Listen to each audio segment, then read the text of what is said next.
On those many occasions when we don't know what to say or don't know what to do, both large and small, it's a very good idea just to be present. Now, if you're not sure what I mean by that, it means feet on the ground. Feet on the ground. It's really very important because the ground is still in comparison to you and me. So it immediately brings a stability into your life, even a peace. So much of the human problem consists of this agitated mind, the restless mind.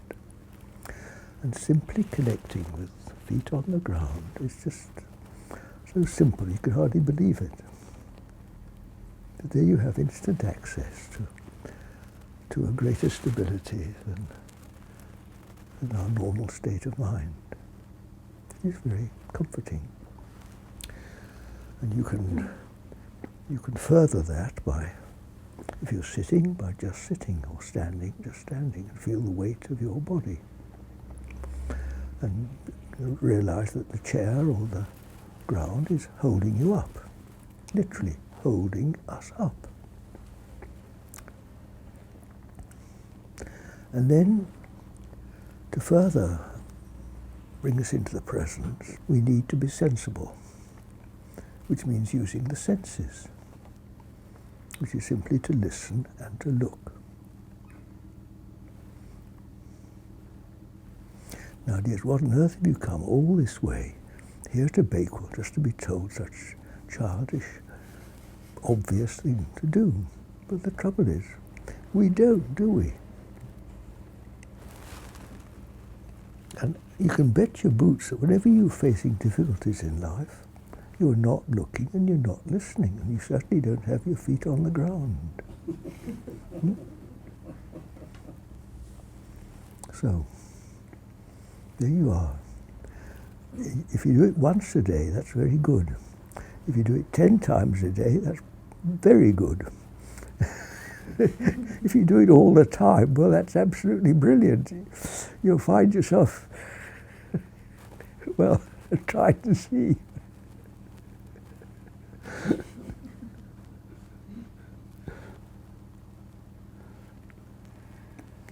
So there you are, all of you that have questions in your mind, particularly about these big questions in life. What should I do? Or what should I say? Or what? Be present. And see, then you realize that not only is this dear kind Mother Earth holding you up, and the angels of wind is providing you with fresh air, and the angels of moisture or sunshine, whatever it is, are creating all that's needed for you to live. But there is the highest of the angelic throng or hierarchy, or whatever you call it, is this, what we may call, another word for God is providence, that which provides. The Lord will provide. That was one of those traditional little sayings that used to hang in a lot of old cottages. A lot of the old workmen's cottages would have these simple words. Love one another, lead me and guide me, the Lord will provide.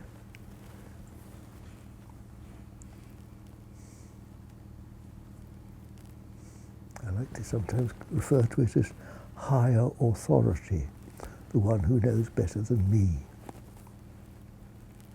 And it really is it's an amazing fact that when you can just sort of open up to this possibility, the almost instant comfort, the reassurance that comes into us, this sense that there really is someone who knows better, who holds the whole world in his hands.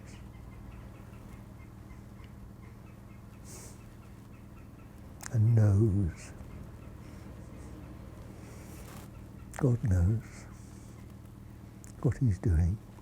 And it's in our returning to that, you see, that we become strengthened.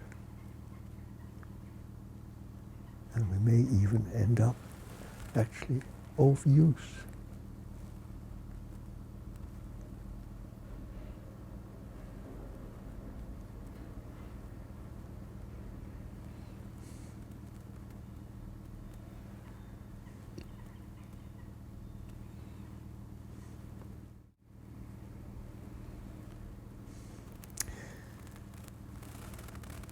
We've normally got a totally me point of view, haven't we? And from me, we reach out try to access a little bit of spirit, a little bit of what we're referring to as higher consciousness. We think we've got a vague idea it might make us happier or better or something like that. You know? Well, that's the first step. That's how we begin, just reaching out to pick up a book or something, or come on a retreat or something like that, or try to learn to meditate. Very good first steps. So we proceed. It's a long, long journey.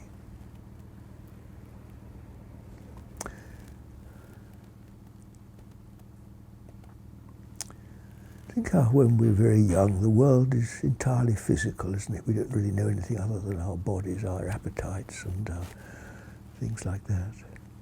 As you grow up, the mind develops more, and we become more thoughtful about things. In fact, our minds seem more important really than the bodies at a certain stage, don't they? We seem to function more with our minds. And so body, mind and spirit, you see, these three components of man. And then if we work long enough and diligently enough at spiritual work, we may find that this spiritual thing is actually becoming part of our reality. We may even get occasional glimpses, golly, I'm more than my body and mind, I'm actually this freedom, I'm actually this presence. It actually is what I am, believe it or not. And so we may gradually sort of become not so much a spiritual man, but spirit temporarily abiding in man. It's a transition all the time from the grosser levels, the lower, grosser levels, into the higher, subtler levels of creation, from lower consciousness to higher consciousness. That's why it's called the ascent of the Lord, spiritual. We climb the spiritual mountain through different levels of consciousness. And all our confusion really arises because we go up and down these different levels of consciousness, like up a ladder. So one minute we're full of sort of me-centered desires and things, the next minute we've got something a bit better, and then we fall down again, and up and down and up and down. And this leads to much confusion in life. So if you can understand these different levels, body, mind and spirit. Body is confined, very limited. Mind seems in contrast unlimited, but actually mind does have limits. Names and forms and ideas and opinions all have limits, don't they? I have mine, you have yours. We're still in the world of duality. That means two. In spirit, there's no more two, there's just one. There's no words, you can't describe it. So we know it intuitively, by faith. Well, you all know it here. You can experience it, can't you?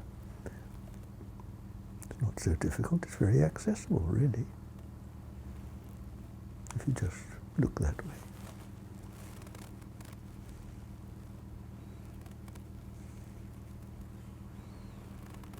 And one of the certainly the most basic ways to access it is to stop talking long enough to perceive it.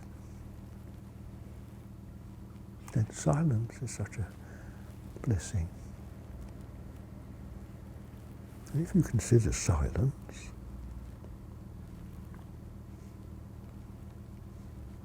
space,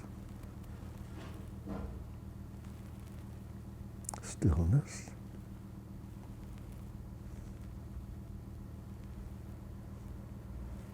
the unchanging, as contrasted to the changing world of this. What's the difference between that and spirit?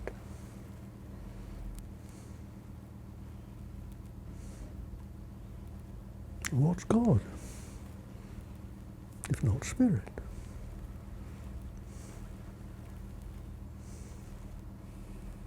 And where is God?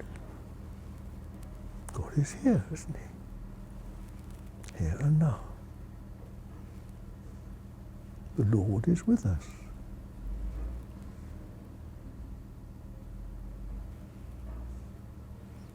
Do you see the steps up there from silence to stillness? It's also very helpful just to stand still, you know. You can look and listen while you're running along a road. It's even better to stop, and you'll see even more. Because the stiller you are, the more you will see. It's obvious, isn't it? When you're very still, look, you can even hear the dust falling and the grass growing, can't you? It's amazing what you can hear when you're still.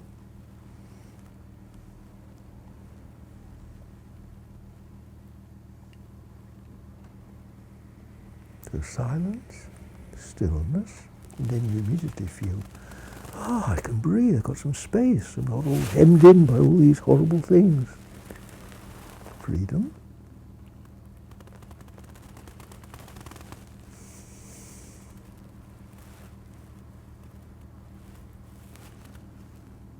And it's always there, isn't it? The Comforter is always with us.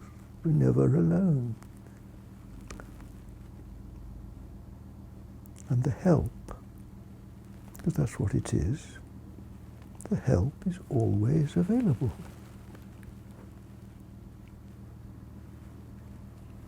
The invisible friend,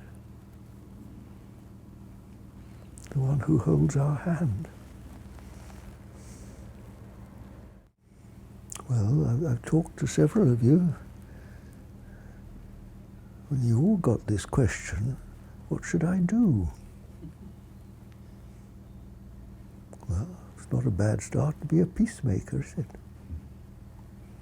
You know, where does peace come from? It comes from being peaceful, doesn't it? And it overflows.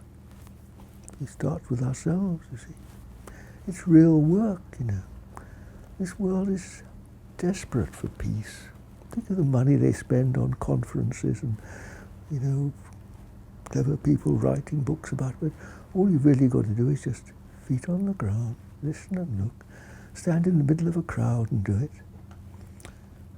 Just intentionally go out into the busy street and just stand and look around you from peace. And you'll be amazed at what you see. The whole world around you will become harmonious. But also, my dears, I remember when I, same age as Jack, was 26. Of course, I hadn't yet learned to meditate, and the torment of this question, what shall I do, is really awful, isn't it, when you're young? You know, I can sit here in my old age and say these things, but it's practice, dears, practice. Even if you just take the first step, you know, even if this just opens the possibility in your minds, then it will have served its purpose. If it just encourages you that this is a realistic, a practical way.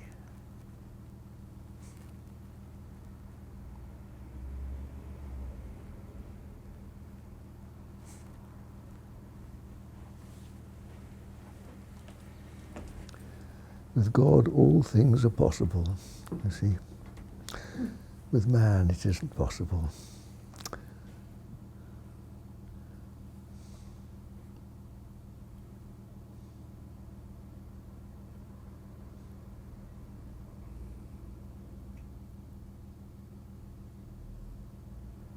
The crooked shall be made straight, and the rough places smooth. That's the promise. Yes, thank you for bringing up that word, the way.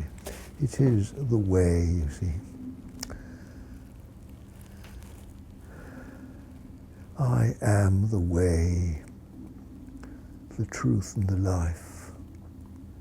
And this I am is, of course, the true nature of each of us. That which is present. Guess what? You see? Here you are. I am Kieran, or I am Jack, or Azar, or Phil, I am John. Different bodies, different personalities, but one I am, which is the name given to this spiritual presence, which is the name of God. I am, the divine in each of us. It is in discovering this that everything else falls into place.